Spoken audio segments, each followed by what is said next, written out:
కేవలం ఒక్క అవకాశం పాపైతే కష్టపడ్డాడు నడిచాడు ఇద్దాంలే ఒక అవకాశం ఇచ్చారు public are repenting today. Okay, but tell me one thing. ఇప్పుడు పాదయాత్ర అన్నది యాక్చువల్గా ఆ కాన్సెప్ట్ ముందు స్టార్ట్ చేసింది వైఎస్ రాజశేఖర రెడ్డి గారు. 1500 కిలోమీటర్లు నడిచి. మీరు గాంధీ తాతను మర్చిపోయారు. గాంధీ తాత ఎప్పుడో సార్ మనం పుట్టక ముందు. నేను అనేది మన మన మన మన టైం అండ్ ఏజ్ గురించి మాట్లాడుతున్నాను ప్రస్తుతం. సో వైఎస్ఆర్ గారు స్టార్ట్ చేసిన పాదయాత్ర అనే ఒక కాన్సెప్ట్, అది యాక్చువల్గా most of the leaders are now taking that as as a pretence and they are doing it. చాలామంది చేస్తున్నారు, ఎంతోమంది చేశారు, and it real is giving results అంటే ఇన్ వే లైక్ అంటే ప్రజల గురించి తెలుసుకోవటం, సమస్యలు అండర్స్టాండ్ చేసుకోవటం, దాని నుంచి మేనిఫెస్టోని ఎట్లా రూపొందించాలి, ఎలక్షన్స్కి ఎలా మనం సంసిద్ధం కావాలి అన్నది really it is helping, no doubt about it. But what is the difference you noticed? అంటే ఆనాడు 1500 కిలోమీటర్లు నడిచినందుకే వావ్ అన్నారు చాలామంది. ఈరోజు మీరు 3000 కిలోమీటర్లు, డబుల్, ఇంకా మోర్ దెన్ దాట్ నడిచారు. ప్రజల సమస్యలు తెలుసుకోవటం ఒక్కటే మీరు తెలుసుకున్నారు, లేకపోతే as a politician also, as a leader also have you grown? మీ వ్యక్తిగతంగా మీరు ఏ రకంగా ఎన్హాన్స్ అయ్యారు? అంటే స్ట్రాంగ్ ఒపీనియన్స్ ఫామ్ అయినాయి.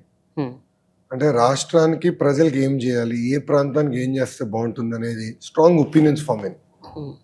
Up to east Godavari time ఉండేది.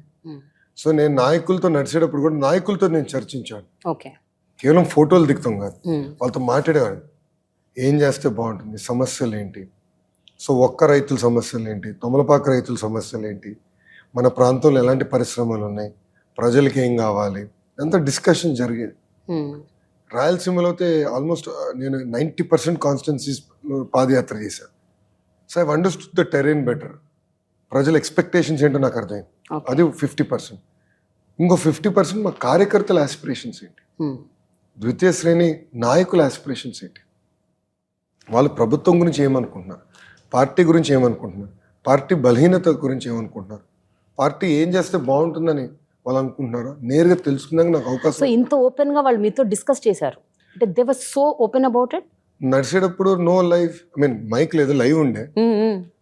My team was very ruthless. Bus దిగిన దగ్గర నుంచి ఎక్కే వరకు అన్ని లైవ్ పెట్టారు. Okay, so no short cuts. Okay, but mike ఉండేది కదా. సో ఎవరిని వచ్చి అన్నాను మీతో మాట్లాడాలంటే రా చేయబట్టుకో అని చెప్పి నేను ఇంటరాక్ట్ అయ్యేవాడిని. ఏంటి మీకు ఇబ్బందులు ఏంటి, ఏమనుకుంటున్నారు, ఎలా ఉంది. నేను రాత్రి పాదయాత్ర అయిన తర్వాత నేను తిరిగి క్యాంప్కి వచ్చిన తర్వాత వెళ్ళి స్ట్రేట్ బస్ ఎక్కేవాడిని కాదు, వచ్చి కాలు చల్లటి ఐస్ వాటర్లో పెట్టుకున్నాను, బొబ్బులు రాకుండా కొంచెం జారుకునేది. మా నాయకులందరూ మేము కూర్చుని దాదాపు గంటన్నర మేము మాట్లాడుకునేవాళ్ళం. Okay, random issues, no agenda, ఎవరి అభిప్రాయాలు వాళ్ళు వ్యక్తం చేశారు. దానివల్ల ఒక బాండ్ ఏర్పడింది. ఇష్యూస్ నాకు అర్థమైంది, ఏం చేస్తే బాగుంటుందో ఒక వ్యూహం పెట్టుకున్నాను. 2014, 19, 24 ఈ 3 సంవత్సరాలకి డిఫరెన్సెస్ ఏం గమనించారు మీరు తెలుగుదేశం పార్టీలో, కేడర్లో, నాయకుల్లో? ఎస్పెషలీ ఈ 10 ఏళ్లలో కూడా ఎంతోమంది అప్పటి నాయకులు ఇంకా పెద్దవాళ్ళు అయ్యారు, చాలా సీనియర్స్ అయ్యారు. మీలాంటి ఒక 40-year-old యంగ్ లీడర్షిప్ని ఎంతవరకు వాళ్ళు కూడా యాక్సెప్ట్ చేస్తున్నారు, అక్నాలెడ్జ్ చేస్తున్నారు, అండ్ ప్రమోట్ చేస్తున్నారు, ఎంకరేజ్ చేస్తున్నారు? What is happening in TDP internally? See, power play, power politics is there everywhere. Yeah. Every party, every organization, every company. Youngsters గా మేము నమ్ముకున్న సిద్ధాంతాల కోసం మేము పోరాడాలి. సీనియర్స్ పుష్ బ్యాక్ ఇస్తారు, బట్ అట్లని భయపడితే ఎట్లా, అట్లని కంప్లైంట్ చేస్తే ఎలా? నేను ప్రతిదానికి బాబు గారి దగ్గరికి వెళ్ళిన ఐ నెవర్ కంప్లైంట్. ఎందుకు చేయాలి? నేను నా జర్నీ ఎత్తుక్కోవాలి, నేను కన్విన్స్ చేసుకోవాలి. ఐదర్ నేను సీనియర్ని కన్విన్స్ చేయాలి, లేదంటే వాళ్ళు నన్ను కన్విన్స్ చేయాలి. ఆ రూల్ నేను పెట్టుకున్నాను, ఆ మోడల్ ముందర తీసుకెళ్తున్నాను. బట్ కాన్స్టెంట్లీ టస్సులు ఉంటుంది. ఇప్పుడు తెలుగుదేశం పార్టీ కూడా దాదాపు 4 దశాబ్దాలు అయింది స్థాపించి. మాకు కూడా ఒక లెగసీ ఉంది, కానీ ఆ లెగసీని డిస్కార్డ్ చేయాలని ఈనాడు నేను అన్ను. But at the same time ఫ్రెషర్స్ని ఎంకరేజ్ చేయాలని నేను అంట.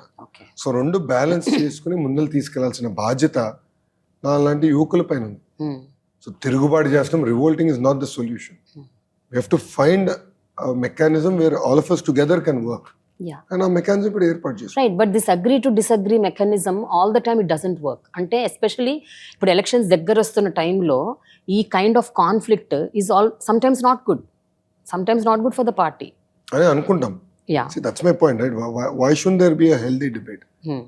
ఒక అభ్యర్థి నాకన్నా మంచోడు మంగళగిరికి వస్తే let him fight, then let party decide. then party will find its own way. ఇప్పుడు మీరు చూస్తే Babu garu is again restarting the entire IVRS where he's going to test candidates, he's going to call every citizen and ask. ఇప్పుడు మంగళగిరిలో ఉంది for example, మీకు మీ అభ్యర్థి Telugu Desam party అభ్యర్థిగా ఈ కింద ఉన్న వాళ్ళు ఎవరు కావాలి? Number 1 Lokesh, number 2 Ellaiah, number 3 Pullaiah, number 4 others. Others అయితే వాళ్ళ పేరు చెప్పండి. She's going to open it up to public. So innovative ways of finding new talent. ఇప్పుడు there are different ways of getting to know ఏ క్యాండిడేట్ బాగుంటాడు, ఎవరు ఎక్కడ బాగా పనిచేస్తున్నారు. ఇది ఒక మెకానిజంగా వాడుతున్నాం. 2014లో చాలా అద్భుతంగా వాడాము అది. 2019 వచ్చి మేము డిస్టర్బ్ అయ్యాము, టైం సరిపోలేదు. But come 2024 election we going to implement it again. Lokesh గారు, ఇప్పుడు ఈ ఫ్యామిలీ పాలిటిక్స్ అన్నది ఒక చాలా important crucial point that is raised everywhere.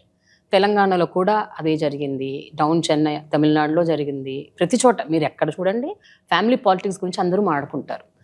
How do you differentiate from the rest of them, like whether it is a KTR or Rahul Gandhi or Akhilesh Yadav or Udhayanidhi Stalin, whatever, వీళ్ళందరి నుంచి మిమ్మల్ని మీరు do you also see you one among them or you differentiate yourself from them? No, fundamentally why are we demonizing family politics? అటైతే family business ఉండకూడదు, నేను family medical ప్రాక్టీస్లో ఉండకూడదు, నేను ఫ్యామిలీలో డాక్టర్లు అవ్వకూడదు, ఐఏఎస్ బిడ్డల్లో ఐఏఎస్ అవ్వకూడదు, IPS children should never study to become IPS officers అని రూల్ ఉందా? లేదు. We have a right to choose our own careers. మేము ఇప్పుడు లెగసీ అనేది తలుపు తెరుస్తుంది, కానీ ఆ రూమ్లో కూర్చునే అర్హత ఉందా లేదా అనేది ప్రజలు నిర్ణయిస్తారు. ఇట్ కుడ్ బీ ఇన్ బిజినెస్లో అయితే consumers will decide or employees will decide over a period of time. Doctors అయితే పేషెంట్స్ విల్ డిసైడ్. సో పాలిటిక్స్లో పబ్లిక్ విల్ డిసైడ్. నంబర్ 2, మీరు చెప్పిన నాయకులందరూ every one has their own style of politics. ఇప్పుడు Harish Rao garu style of politics is different from Ram style of politics. Revanth garu style of politics is different from KCR garu politics. So different leaders have their own style. So I have my own style. I have my own way of taking decisions, and I have my own opinion on where I see India, 10 years from now, 20 years from now. Yeah. So అందుకే నేను earlier was saying $5 trillion economy is such a small target. India has immense potential. We should start talking bigger. Yeah. Each state should be a $1 trillion economy. Like America అదే కదా. States are so strong. Correct. So India లో కూడా states should become stronger. So అట్లా everyone has their own views and opinion. Exactly. But ఇప్పుడు నేను ఎవరైతే పేర్లు ఇప్పుడు తీసుకొచ్చానో వీళ్ళందరూ కూడా irrespective of the family politics, వాళ్ళు వాళ్ళ క్రెడిబిలిటీ, వాళ్ళ మెరిట్స్, వాళ్ళ అడ్వాంటేజెస్తోనే వాళ్ళు they proved that they are there where they are అన్నట్లు. సో అట్లా మీరు, but you took lot of time when compare to others. వాళ్ళందరూ తీసుకున్న దానికంటే మీరు కొంచెం టైం ఎక్కువ తీసుకున్నారు to get where you are today. మీరు చెప్పిన పేర్లు except for Udhayanidhi, every one of them is 10 years older than me. No, I'm not talking about the age. No. I'm talking about once you plunge into politics. No, it took them 10 years. Ram మంత్రి ఏదని 10 సంవత్సరాలు పెట్టిందండి. 10 సంవత్సరాలు 10 సంవత్సరాలు పెట్టింది. 10 సంవత్సరాలు పట్టలేదండి. Government form అయిన 2 years గా he became గవర్నమెంట్ 2014 లో కదా ఫామ్ అయింది. No, but behind that he fought for 7 years. Exactly. No, that's what I'm saying. Different people took their own trajectory, so it's very unfair to compare. It's not equals. We are all fruits, I agree. Yeah. But one of them is an orange, one of them is an apple. Right. So we have our own ways, and different people take their own time in emerging. But how do you look at yourself? అంటే down the lane ఇప్పుడు everybody says now okay the next CM would be Chandrababu Lokesh.